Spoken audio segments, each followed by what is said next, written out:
I recently moved to Singapore from San Francisco, 17-hour direct flight, one of the longest flights in the world. I only started packing 3 hours before the flight departure. Nah, it was just a prank. Even though I'm a minimalist, there's no way I could finish packing my entire home within 3 hours, moving across continents. That being said, I still pack quite efficiently. I know, even moving home locally can be really frustrating, not to mention moving internationally. So today, I'll share how I pack and move so flexibly and quickly. Hope it's helpful for you when you move home next time. I'd appreciate a thumb up and subscribe to my channel.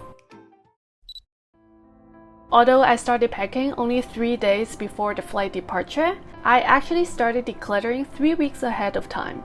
I'm happy to make a separate video on how I declutter. I think nowadays, family accumulated a lot of things. It's helpful to share my declutter experiences. But for this video, I'll focus only on minimalist packing.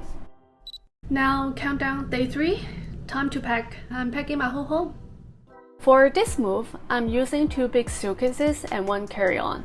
I don't have a lot of personal belongings, but I have 2 concerns. One is all the YouTube equipment, like lighting, microphone, tripods, and things like that. Second is all the souvenirs that I bought from my travel around the world.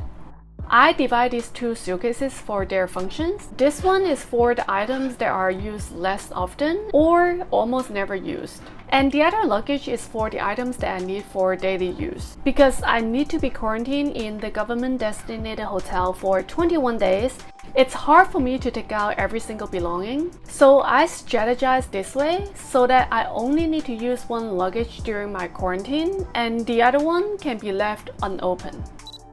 I'll pack the clothes first because it's the easiest and it provides kind of like a cushion for all my other items as a base at the bottom.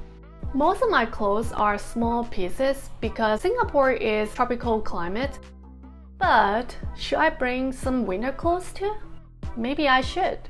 So I decided to bring along 2 winter coats just in case that I need to travel to cold places.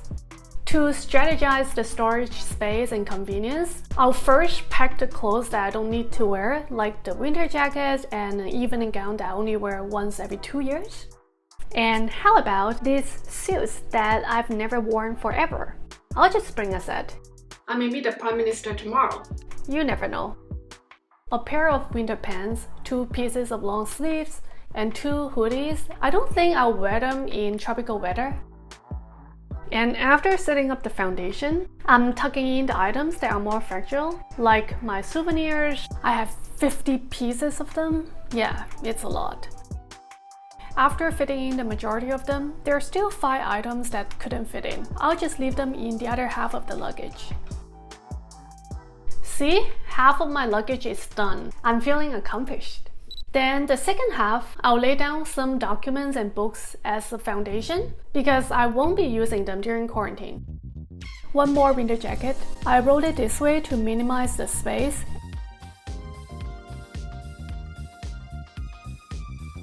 And place it at the corner. I laid out my belt this way to minimize the space also, and some unopened perfume bottles.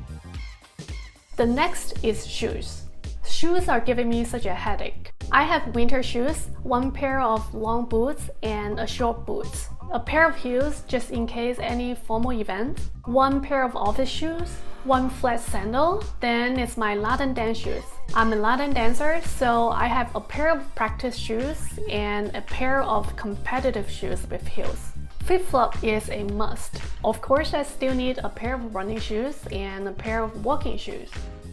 Geez, even though I only have a pair of shoes in each occasion, I still accumulate a total of 10 occasions altogether.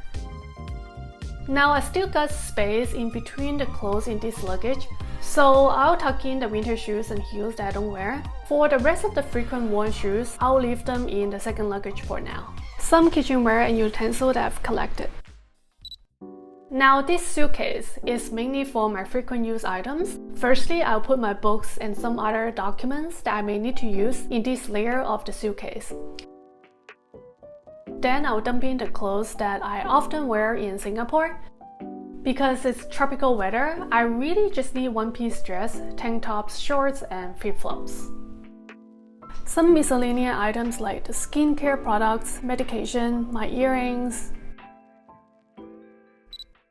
So now I'm about to pack my carry-on, and how I pack my carry-on is gonna to be the same as how I pack my international trip to Africa and South America. I always have a little foundation here where I put my bed bug spray, insect spray, and put my nail clipper here. Some daily clothes like pajamas, underwear. I use these storage bags and they're really great. One bag is to carry my daily wear, so I can still wear some normal clothes to present myself in the Zoom meeting.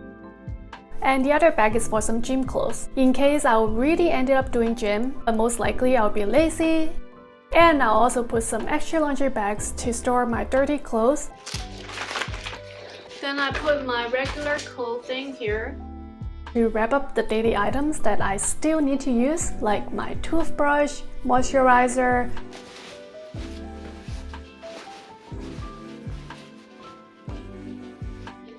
some scarf in case I get cold. So this side is pretty much packed. Throughout my travel experiences in 140 countries, there are a couple of times the airline lost my luggage, leaving me no clothes to wear. So I learned to always bring a couple sets of my clothes with me, then I can buy something else if needed. Some underwear.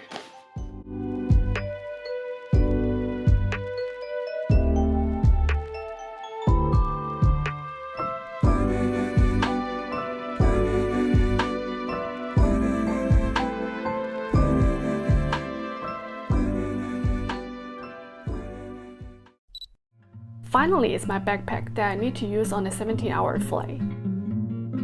The most important items like my MacBook, passport, camera, and another camera for my YouTube work. That's pretty much it.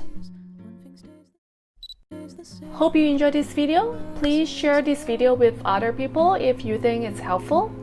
If you want to support my channel content creation and get bonus contents, I welcome you to join my Patreon, and I'll leave the link in the description box. It's all empty now. I'll see you next week. Take care.